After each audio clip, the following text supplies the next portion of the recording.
Hello, my name is Rudy Camarillo, and I've been reaching out for advocacy for many years now, and that's what this is an attempt to do. I'm putting this out here, I'm putting this YouTube page together for an advocate, whether it be an Attorney General, Federal Bureau of Investigation, Department of Justice, public entity, lawyer, advocation, news, broadcasting, printing, whatever it may be. I need to be heard, and something needs to change within this American atrocity that I've endured that's been occurring since 2015. Many of you may know about it, and you're forgiven for your gross negligence, but I have children to save, I have beliefs to restore, and I have a life to get on with.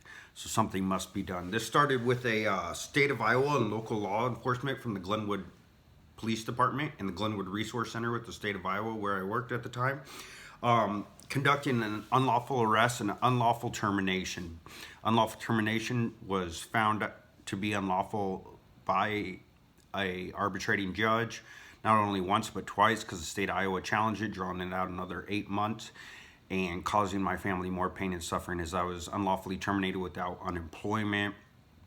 I couldn't even get food assistance. I mean, it took me a while to figure out the conspiring and corruption that was going on within, because at first I thought it was all happening for no reason, but sooner or later I found out that there was a reason. My wife, I had a wife at the time. You know, we were separated for 1 year. We had a bi-weekly custody of my kids, 50-50, 2 children, 2 beautiful daughters, and I was nailing it, right? Did all 54 exchanges. She was only there for 3 of the 54 exchanges, right? I later found out she had a problem with I knew she had a problem with drugs, but a problem with injecting drugs, so it was more severe than I had thought. So I was going for full custody. Well, what happened is she had been out since, it was like going into 2015. This has been going on for a long time, continuously and relentlessly every day. She went out for New Year's Eve. 3 days later, she came home. She'd been on a 3-day binge, right? She tried stabbing me. I recorded it. I said, oh my God, you know, this is going on, because she knew I was going, like, we'd been separated for a year, and I tried getting back with her. I had her on methadone, etc., you know, trying to heal her. Well, in this time, she had made, she was out partying with police chiefs, from what I've been told by state employees, sleeping with a married officer, and that's how this all started. So I turned in the video of thinking that, since they were buddy-buddy with the small town ties and stuff like that, they'd arrest her and see the truth. You know, within 8 hours, she'd be curled up on the ground in fetal position, you know, from drugs and the withdrawal thereof. Well, it backfired. 3 days later, her buddies, the Glenwood Police Department, came and arrested me unlawfully. I didn't even know for 2 weeks what for. She'd made false statements, you know, following me turning in the video, thinking that I was going to get her help. Well, then they conspired with the state of Iowa facility. This is in a small town. It's got a state operations. I mean, you got sheriffs and officers, Dayton state supervisors, so they all networked together. And from what I've been told later on, I found out, at first I thought it was happening for no reason. I couldn't understand it. You know, I just had a house fire. My mother had just taken her life. That also worked at Glenwood Resource Center for 13 years. So, but she was targeted and driven out. 6 months later, she took her life. But it was largely in part because she was like me. She stood up for human rights and civil rights, and for those that needed love the most, she loved. And she was driven out, right? Which is what they do in a facility for the disabled, where they mistreat them if you're not on the same page as them. Fortunately, I hung in there for a while, and I was able to make each and every one of their days better. Each day I showed up and was on the clock, they knew they were protected, loved, safe, and secure, per my mission statement and duties as a human being. Well, so they conspired. They unlawfully terminated me, caused a bunch of damage, found out about it. You know, after about a year, they left me for dead, and I just went into this deep depression. You know, my mother had just taken her life. I just had a house fire, was going for 50-50 custody of my kids. Well, so I was going for 100 at the time. I said, hey, I'm going for 100, and that's where this all stemmed from, right? I didn't know she was at the time with a married officer. I knew she was out partying with the chief. Like one night, she came to my house, and she was trying to kick in the door. You know, she didn't live there. Me and my babies are sleeping. You know, all the neighbors are waking up, so I called the police, said, hey, you know, get her out of here. You know, she drove up drunk. She's on drugs. They came and took her out of her driver's seat, car running and everything. drunk as a skunk, and gave her a safe ride home. Well, the next day, the police chief showed up to my house and said, sorry. While she was on the phone with somebody kicking your door in last night over and over for 15 minutes, trying to start a physical confrontation, she said that was me. He said that was me on the phone. We just got done from being out at the bar and drinking, right? So she's out drinking with the police chief. He comes and apologizes the next morning. It was like picture perfect. I got bacon, cooking, doing dishes. One kid's coloring and one kid's watching cartoons, right? And he was like, keep doing what you're doing. You're a great father. You'll get your kids. Well, it didn't work out that way. So that's kind of how it started out. And, well, then they found out how much damage has been done. And from what I was told from a state employee, they were, the state and the police network together to take my job. So I didn't find out about the affair my ex-wife was having with a married officer, get upset in a small town. I'd moved out there in 2002, 2003. I was just back there working with the disabled. I was going to get on the fire department at the time. Since then I've been a Marine, correctional officer, stuff like that. Well, so they started targeting me so that way they could get me out of town. They took my career. They were taking my children. This way she gets 100% custody of the kid. She gives them to her mom. She's got a paycheck to maintain her lifestyle.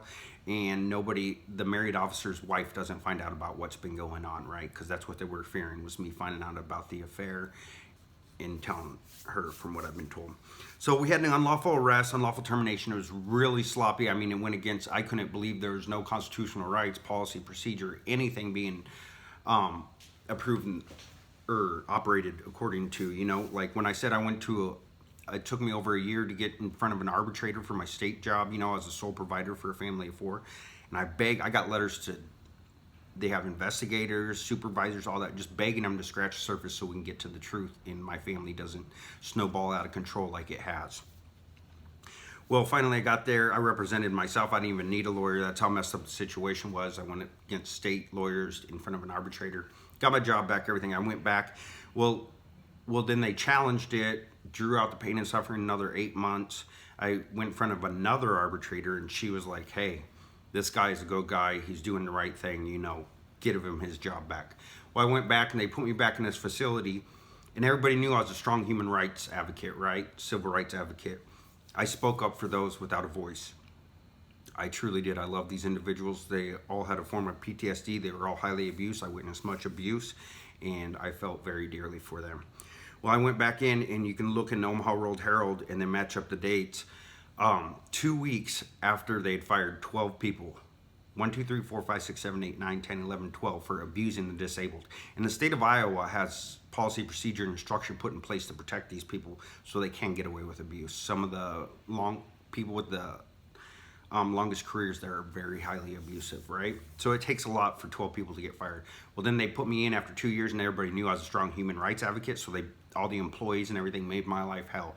Started targeting me and stuff. They thought the state had put me back in place randomly. 2 years I'm out there battling, and then 2 weeks after 12 people are fired, they put a strong human rights advocate in that's made it known that nobody will abuse the disabled on my clock. So they thought I was there to clean house and blow the whistle on all their abuse, right? And it took me years to get to the point where I could speak of it.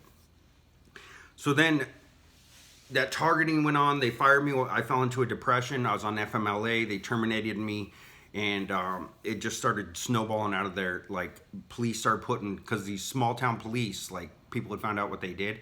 They started putting women in my life. They put a woman in my life one night that came to me and she said, hey, the police sent me with a lawyer card if the setup didn't work. They wanted me to set you up tonight, blah, blah. She said, but I'm not going to do that. I'm an old family friend. She goes, here's a lawyer card, and it had a personal note written on it. She was like, the police want you to handle your business with the state and not them, because people found out what the police have been doing to you, and they're trying to get you to pop. And that was in 2016, and they've been running sirens and stuff day in and day out, 2016, 17, 18, 19, 20. So we had the unlawful arrest, unlawful termination, the targeting. They were parked outside my house. That's before I found out what they were trying to do. Their objective was to drive me out of town, and they've been doing it city to city to keep me silent now, threatening my life. So targeting, harassment, intimidation. There's been beyond countless life threats, even a life attempt. They threatened me with a car wreck in Omaha Police Department after this has been going on for several years. And I said, I'm absolutely tired of this. I had some money saved up. They're keeping track of me through banks and work and stuff like that. They're using my workplace and homes. And 3 days before I left, they hit me with blindsided me and T-boned me with a car in a 35-mile-per-hour zone. The guy was doing 85, didn't hit the brakes, the only one out there. You know what I'm saying? Like, he sped up to hit me. And I have a video from 6 months before that where I'm saying, I'm tired of the police threatening me with vehicular manslaughter. Privacy violations, video, audio homes. So I've lived on my own since 16, 17, since this started, and I've had to have roommates and stuff. Well, through authoritative abuse, they've used each and every one of my roommates. I mean, I think there's like 10 now because I've lived with a couple groups, and just nonstop for video surveillance, audio surveillance. They use my phone. And then by using my phone for audio surveillance, they can do psychological intrusion. You know, it doesn't take much to get all the networking, the advertisements, everything down. Then they got the GPS to stay one step ahead of you on your daily routines. They've been doing it relentlessly for years, right? You can ask any of these police chiefs or captains. They've used roommates, private stores, work. So it was miserable going from work where they're using it for surveillance entrapment to home where they're using it for surveillance entrapment.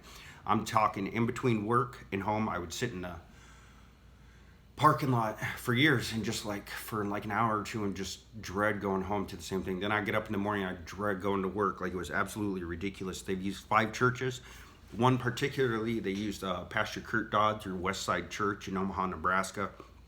I mean, I took it pretty personal with him because I was going to him religiously, like, for year after year with my children and stuff like that. And started doing, you know, God's law over man's law, and actually threatening my life if I spoke out about stuff and trying to keep me silent, right? They've used every one of my gyms I've been in. So work, gyms, church, and that's pretty much my life, you know.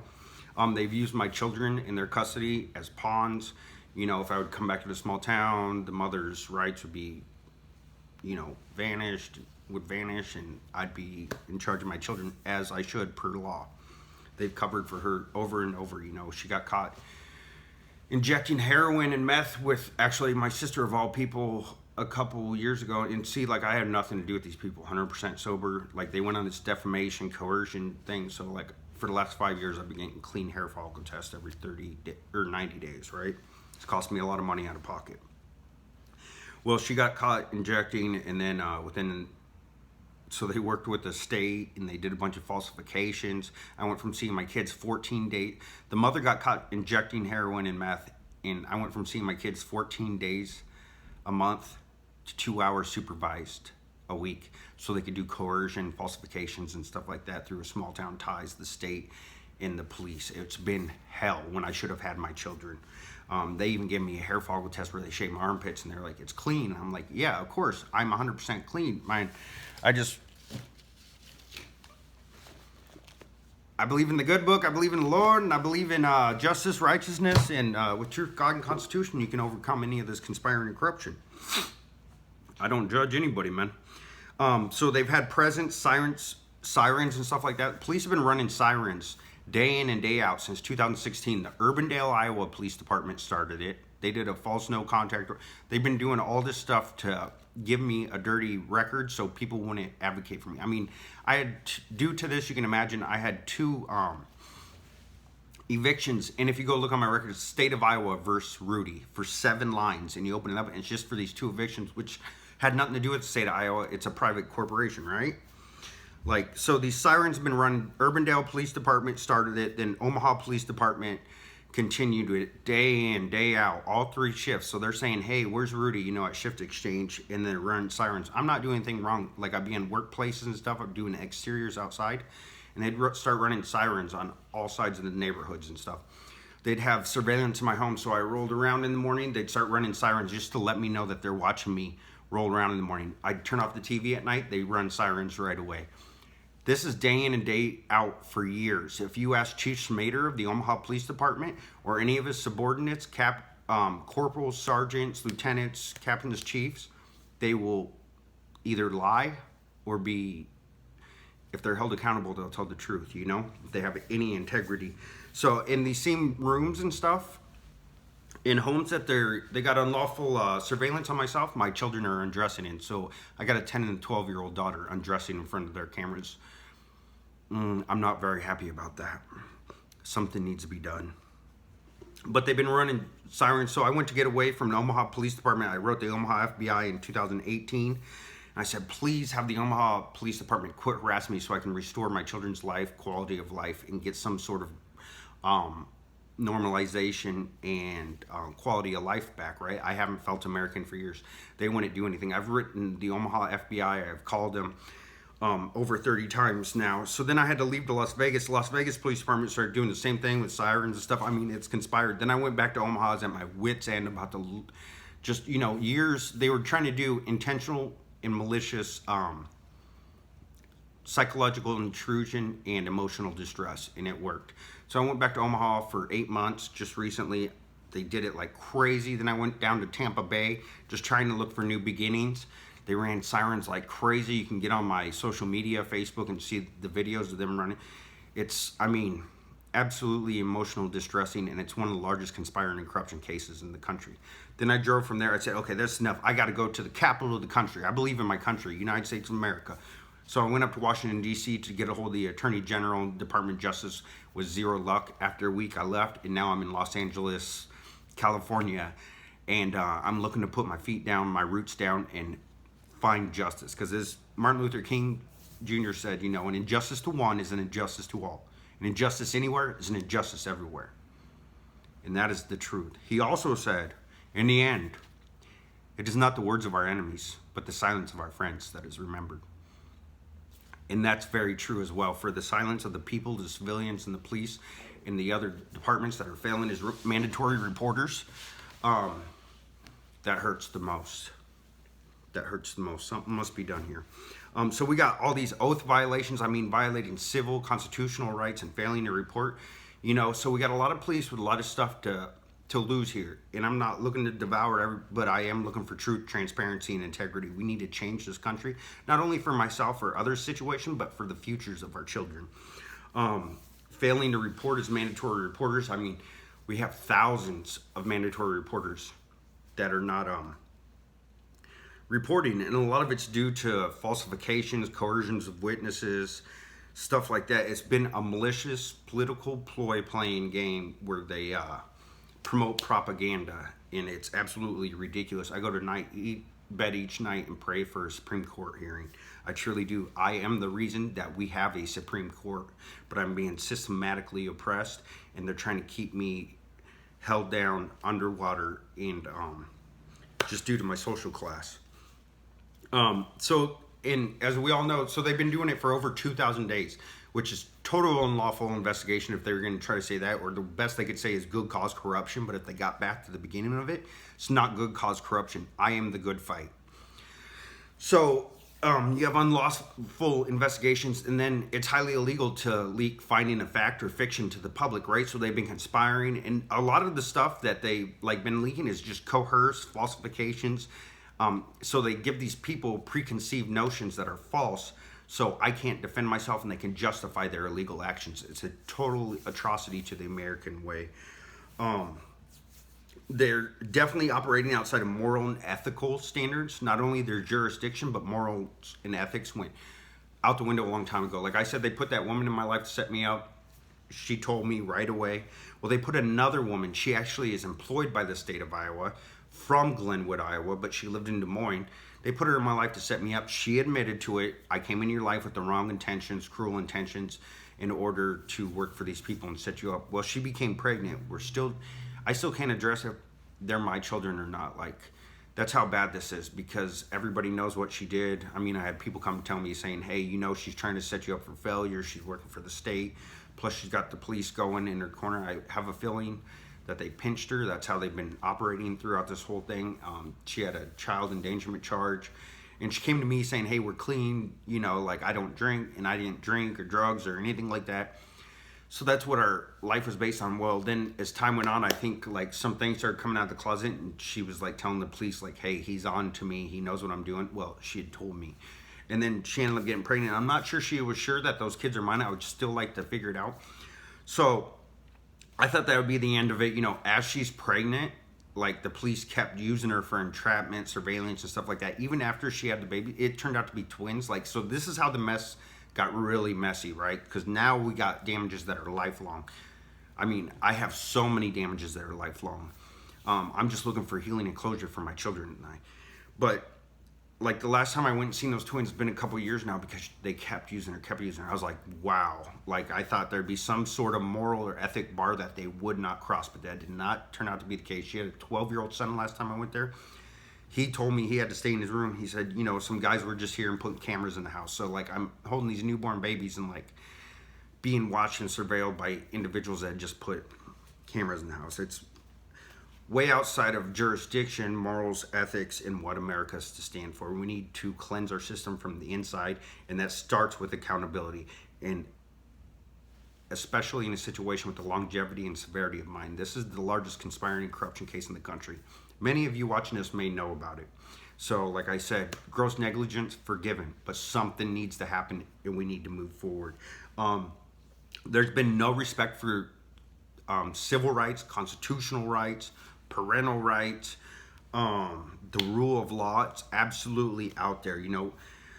Constitution, I mean, they violated my privacy. I don't even feel American. I've been stripped of all rights, right? Like your First Amendment protects you in your privacy and beliefs. Well, they've taken my privacy. They've worked churches, 5 churches. I can't even go back to church. I mean, the spiritual manipulation for a couple of years had me so down and out, being beaten on with the, if you look it up, it's exactly what I went through, the guilt, the shaming, all this stuff. They did what they could to hurt me, right?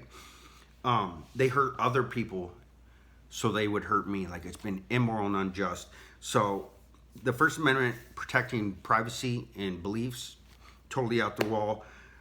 Third Amendment, privacy and home.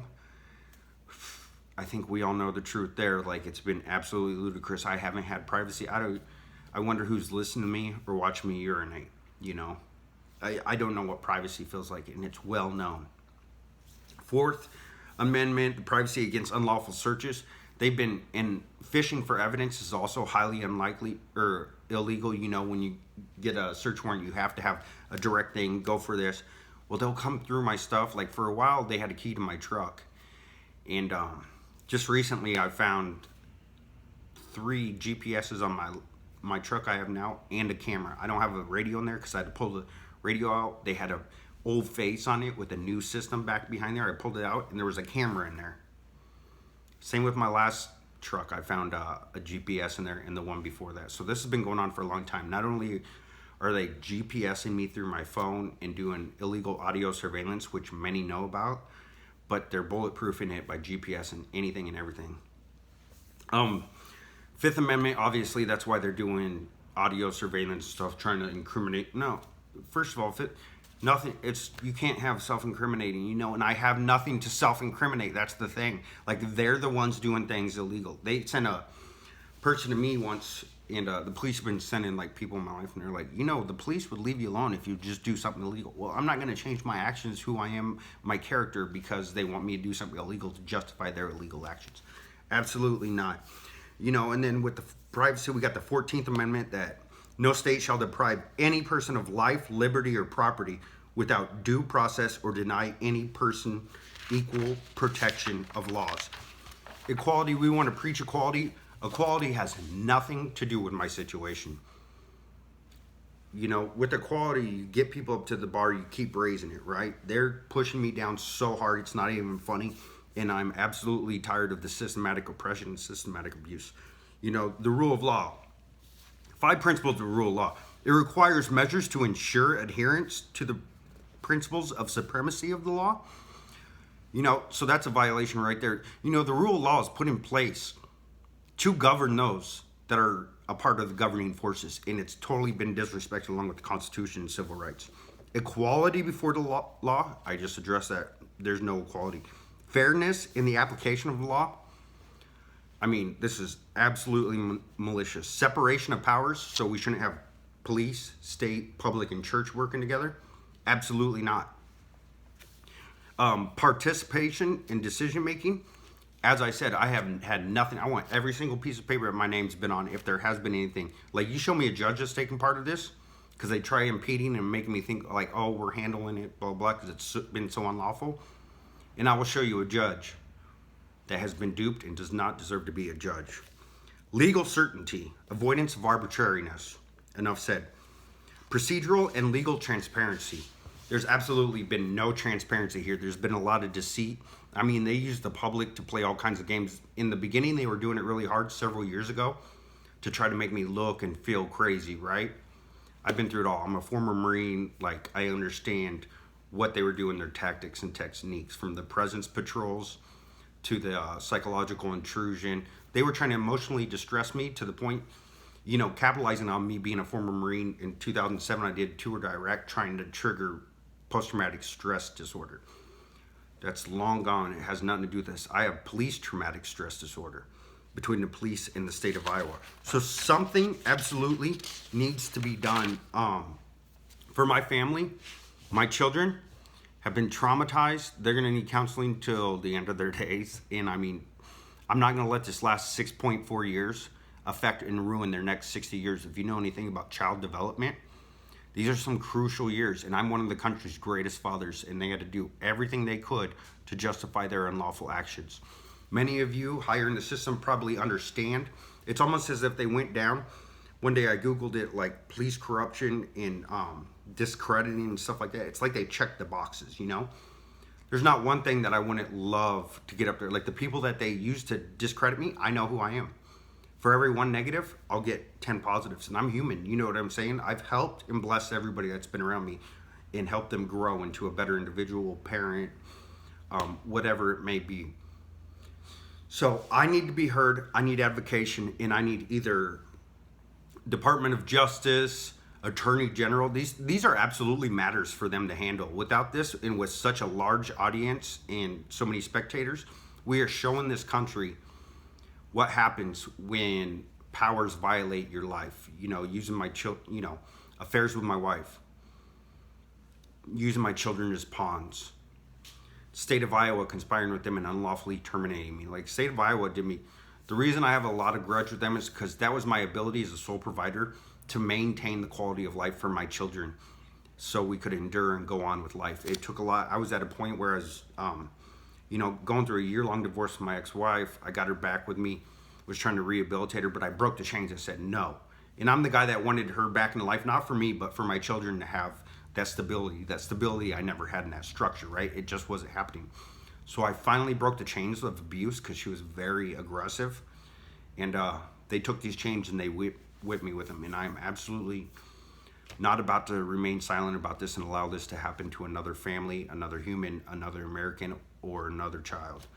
For my children have suffered 100,000 unwarranted and unlawful tears. They're going through emotional distress, worrying about where their parent or father is today, or parents for that matter. For I was their strongest support and what held them above water. So this is definitely a national news concern. One of the top stories that there could be out there. And I'm absolutely tired of having my worth, constitutional rights, civil rights, privacy rights, and everything else restricted. I don't know if anybody out there is religious, but I feel like God's opened my eyes and showed me this because they thought I was someone that I wasn't based off of defamation. And they showed me a side of this world that is so dark and dirty. I feel like I've been put in this position to make change, make a difference, and help America grow. But we can't grow without accountability being had in this situation, or else we've just allowed others to learn how to network and operate maliciously and by misconduct standards, and pretty much enabled corruption in co-conspirating. So in order for us to have in order for my children's life to be restored, my quality of life, I can't take away my self-worth. I'm doing a lot for others, but I got to remember I have worth too. Something needs to be done. Attorney General, Department of Justice, Federal Bureau of Investigation. We need to stop being grossly negligent. I understand it's hard to reprimand those underneath your umbrella and those that you fraternize with, but something must be done. If there's news media out there that wants to run a story, it's all there. I have my first book that I was systematically oppressed so hard that I had to write a book. So if you go on Amazon under Used, Abused, and Amused, A Story of a Warrior of This World by Rudy J. Camarillo. There's just a tip of the iceberg in that book, and 100% true and factual, unlike much of which I have the resistance I have went up against. God bless you guys. I hope I find an American advocate out there, and I hope I strengthen myself and grow into being in a position to advocate for my fellow Americans in the future through this experience, these pains, trials, and tribulations. God bless. Thank you.